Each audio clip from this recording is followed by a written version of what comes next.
Kain tayo mga idol. Ulam natin, sukal. Sukal ulam natin.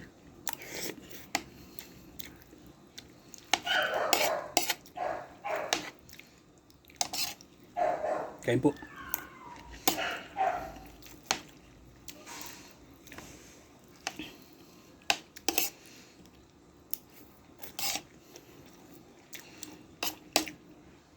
Sabi nila, pagka yung mga taga-probinsya, masarap daw sa Manila.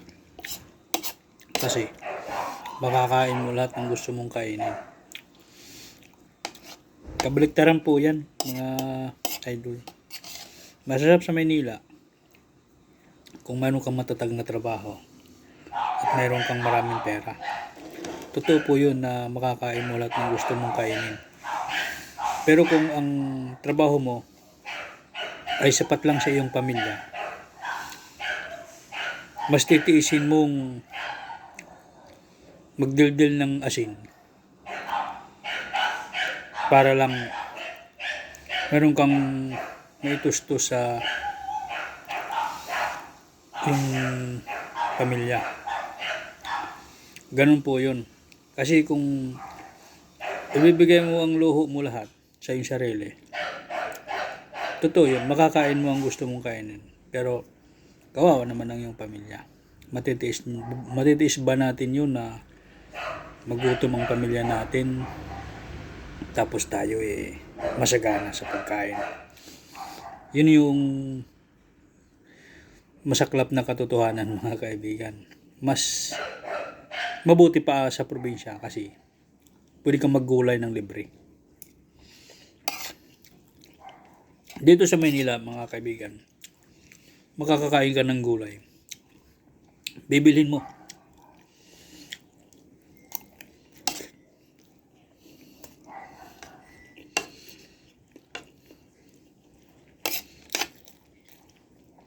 Kaya hindi po yung totoo na masarap sa Manila at makakain mo lahat ng gusto mong kainin. Kung may matatag na trabaho, pwede siguro.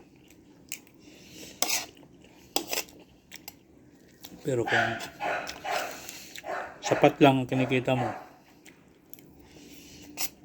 minimum ka lang. Kung minsan naman, wala ka pa nga sa minimum. Ang hirap budgetin yung kinikita mo. Tapos mag-uupa ka pa ng bahay, tubig ilaw,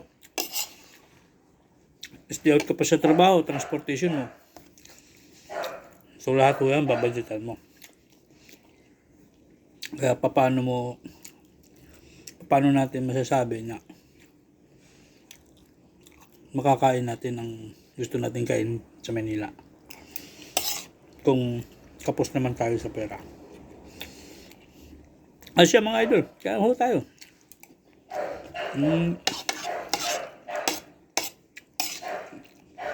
Minsan ganito kapag walang ulam, ganito kinakain ko. Magkaroon ng laman ng tiyan ko, okay na eh. Hindi naman nakakabusog ang ulam, di ba?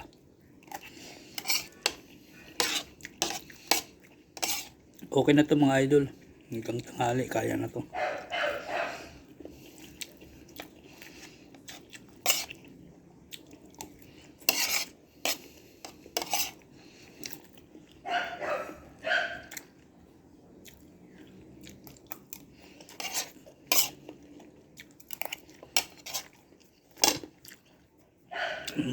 Baka hindi kayo maniwala na asukal ho talaga ang ulam ko. Asukal ho talaga mga idol.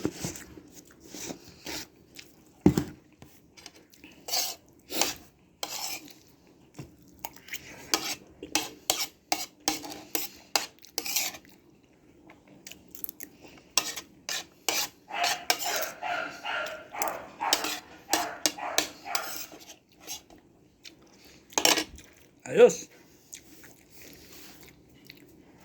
Tapos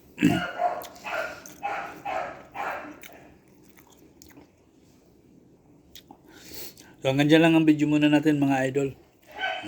Maraming salamat. Tayo nagre-ready na. At Lunes ngayon. So, balik sa normal buhay natin. So, ingat po tayo palagi mga idol. Bye-bye. I love you.